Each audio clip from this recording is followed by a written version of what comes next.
जय हिंद मित्रांनो, स्वागत आहे तुमचं आणखी एका व्हिडिओमध्ये. तर बघा, जर आपण भरतीची तयारी करताय, पोलीस भरतीची आणि त्यासाठी नाही का आपण जे काही डॉक्युमेंट्स आहेत ते काढलेले नसेल आणि तुम्ही नाही का अशीच नुसती प्रॅक्टिस करताय, तर आपला कुठल्याही प्रकारचा फायदा होणार नाही आणि ऐन टायमावरती नाही का पूर्ण तारांबळ उडून जाईल. तर त्यामुळे नाही का भावा, तुला नाही का सगळे डॉक्युमेंट्स कोणकोणते आहे ते मी ह्या व्हिडिओमध्ये सांगणार आहे. तर व्हिडिओ नाही का एकदम केअरफुली बघ, म्हणजे तुझ्या नाही का नक्कीच फायद्याचा हा व्हिडिओ ठरणार आहे. तर चला, कोणकोणते जे काही डॉक्युमेंट्स आहेत ते आपण या ठिकाणी बघणार आहोत. तर बघा, सगळ्यात पहिले तर तुला माहित पाहिजे की भरती नाही का कितीच्या बेसवरती होते, म्हणजे किती झाल्यानंतर तू भरती देऊ शकतो. तर सगळ्यात पहिले नाही का 12वी पास असणं तुला गरजेचं. कितवी? 12वी. ठीक आहे ना, 12वी पास असणं गरजेचं आहे. तर बघा, त्यासाठी आता मग भरतीला तुम्हाला अप्लाय करायचंय, फॉर्म भरायचा आहे, तर कोणकोणते डॉक्युमेंट्स तुम्हाला लागणार आहे किंवा त्यावेळेस भरतीला तुम्ही जाशाल तर तुम्हाला सोबत कोणकोणते डॉक्युमेंट्स लागतील. तर बघ, सगळ्यात पहिलं जर म्हटलं ना, तर नाही का 10वी उत्तीर्ण तुला असणं गरजेचं आहे. आणि ते पास असूनच फायदा नाही, तर त्यासाठी तुला नाही का आणखी काय काय तर त्याचं गुणपत्रक, त्याचबरोबर नाही का बोर्ड प्रमाणपत्र, म्हणजे हे दोन पत्रक नाही का तुला सोबत असणं आवश्यक आहे. त्याचबरोबर आता बघ, जर जसं 10वी झालं त्याचप्रमाणे नाही का 12वी, तर 12वीचं पण नाही का गुणपत्रक, म्हणजे तुझं मार्कशीट आणि बोर्ड सर्टिफिकेट नाही का असणं गरजेचं आहे. त्याच्यावरती नाही का ह्या दोन्हीवरती नाही का तुझं नाव सेम असणं गरजेचं आहे. बरोबर आहे का नाही? आईचं नाव, वडिलांचं नाव, तुझं नाव, ठीक आहे. त्याचबरोबर बघा, आता उच्चतम शैक्षणिक अर्हता म्हणजे नाही का तुझं ग्रॅज्युएशन वगैरे झालंय का? जर झालं असेल ते सर्टिफिकेट असलं तर चांगलंच आहे, नसलं तरी काही प्रॉब्लेम नाही. या सर्टिफिकेटचं एवढी आवश्यकता नाहीये. त्यामुळे जो जस्ट 12वी पास झालाय तर त्याच्यासाठी एवढे दोन ओके. पण बाकीच्यांचं ग्रॅज्युएशन पण झालेलं असतं किंवा ते नाही का पहिल्या वर्षाला दुसऱ्या वर्षाला आहे, तर ते डॉक्युमेंट नसलं तरी चालेल.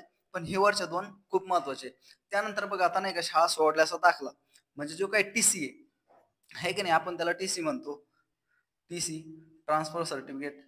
तर हा नाही का शाळा सोडल्याचा दाखला तुझ्याकडे असणं गरजेचं आहे. जर समजा तू नाही का 12वी पर्यंत शिक्षण झालंय आणि शाळा सोडून दिली, तर हे सर्टिफिकेट तुझ्याकडं असणं गरजेचं आहे, म्हणजे शाळेतून ते तुला भेटतं. जर ते जर नसलं तर नाही का बोनाफाईड.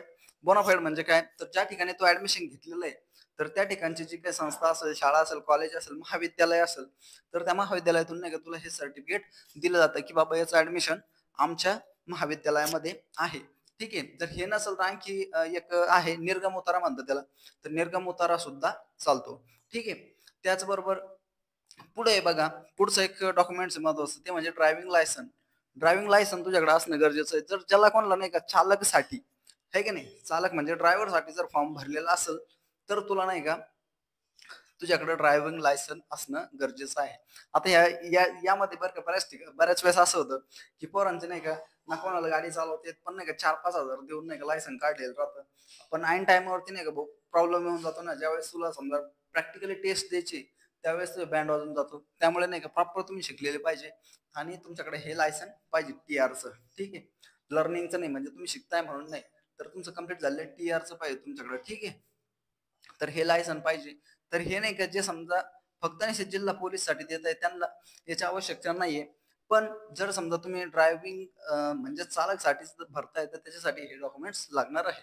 पुढचं बघा, पुढचं महत्वाचं डॉक्युमेंट्स आहे, तर वय व अधिवास प्रमाणपत्र, म्हणजेच नाही का डोमेसाईल सर्टिफिकेट तुमच्याकडे असणं गरजेचं आहे. ठीक आहे.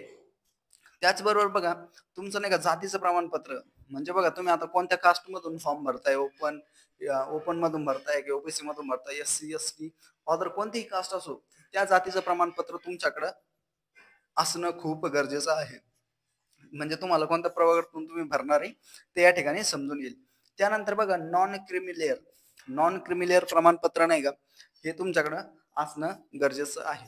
तर बघा, यामध्ये नाही का दोन कास्ट म्हणजे एससी आणि एसटी वगळता बाकीच्या कॅटेगरीला नाही का हे प्रमाणपत्र कंपल्सरी असतं, तर त्यांच्याकडे हे असणं गरजेचं आहे. त्याचबरोबर बघा, जे नाही का ईडब्ल्यू एस आहे त्यांच्याकडे नाही का ईडब्ल्यू एस प्रमाणपत्र आवश्यक आहे.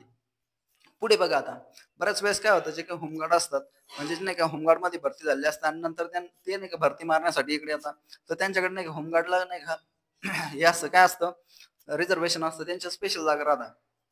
तर त्याच्यासाठी नाही का त्यांच्याकडे होमगार्डचं प्रमाणपत्र आवश्यक आहे.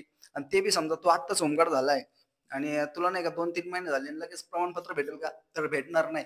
त्यासाठी नाही का तुला किती 395 दिवस नाही का तुझी सर्व्हिस झालेली पाहिजे किंवा जॉईन होऊन 395 दिवस झालेले पाहिजे.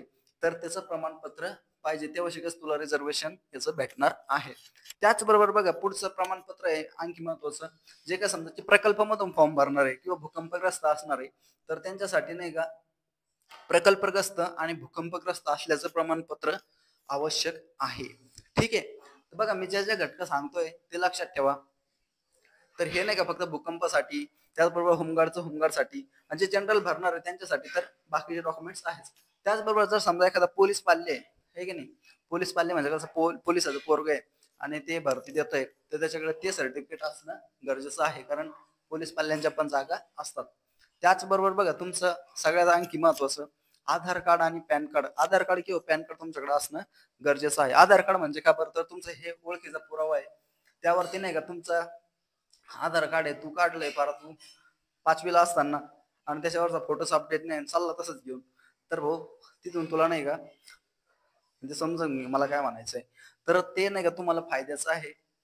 काय आधार कार्ड म्हणजे लागतं, त्याच्यातला नाही का तुझं अपडेट अपडेट झालेलं पाहिजे. जर तू दुसरीकडे एखाद्या ठिकाणी गेलाय तर त्याच्यावर पत्ता असेल किंवा तुझा फोटो असेल, हे अपडेट करणं गरजेचं आहे. त्याचबरोबर बघा MSCIT म्हणजे तुला नाही का कम्प्युटरचं नॉलेज आहे बुवा.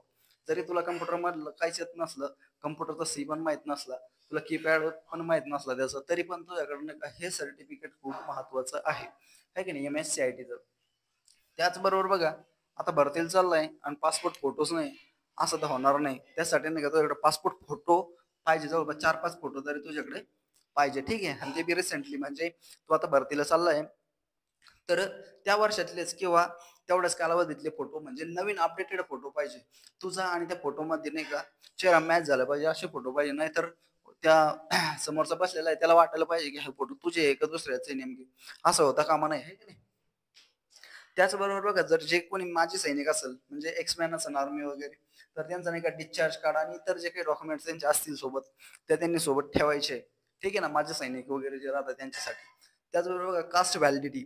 आता कास्ट व्हॅलिडिटी बघा सगळ्यांकडेच असते असं नाही, कारण जे फक्त नाही का इथं बघा जे 12वी झालेले विद्यार्थी असतात त्यांच्याकडे नाही का कास्ट व्हॅलिडिटी राहते, पण इतर पोर आहे मग त्यांच्याकडे तर राहणार नाही.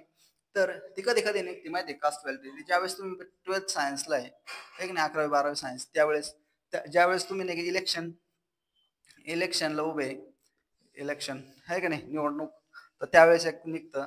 त्याचबरोबर नाही का तुम्ही आता समजा सरकारी नोकरीला लागले, सरकारी नोकरी सरकारी नोकरीला लागले त्यावेळेस तुमचं हे जे काही हे असणार आहे कास्ट व्हॅलिडिटी त्यावेळेस निघते.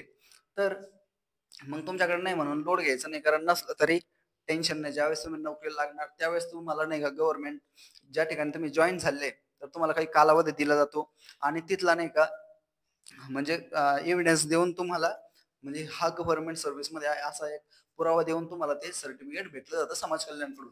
तर त्यामुळे हे असो किंवा नसो याचा एवढा फरक पडणार नाही. त्याचबरोबर बघा खुल्या प्रवर्गातील महिलांकरिता 30% आरक्षण असल्याचे सवलतीचे प्रमाणपत्र तुमच्याकडे पाहिजे. ठीक आहे, 30% आरक्षण महिलांना आहे तर त्याचं सर्टिफिकेट तुमच्याकडे पाहिजे. त्याचबरोबर का महिलांच्या जर नावात बदल झाला, एखादी महिला आहे तिचं लग्न झालंय, आधी सगळ्या डॉक्युमेंट्स वरती तिच्या आई बापाकडलं नाव आहे आणि इकडे लग्न झाल्यानंतर तिचं नावामध्ये चेंजेस झालेलं आहे म्हणून ते चेंजेस झालेलं आहे, तर त्या नावाचं नाही का तुमच्याकडे काय पाहिजे, तर त्याचं गॅजेट बनवलेलं पाहिजे, आहे की नाही. तर अशा प्रकारचे डॉक्युमेंट्स तुम्हाला लागतात. आणखी पुढचं बघा, पुढचं काय खेळाडू प्रमाणपत्र. आता एखादा खेळाडू आहे तो म्हणतो मी कबड्डी आहे, मी कुस्ती आहे, मी रनिंग मध्ये आहे, हे ते जे काही असेल त्याचं स्पेसिफिक, तर त्याचं नाही का तुमच्याकडे प्रमाणपत्र पाहिजे. जाणू का ते ते तुम्ही पैसे देऊन काढलेलं नाही पण ते तुमच्याकडे पाहिजे.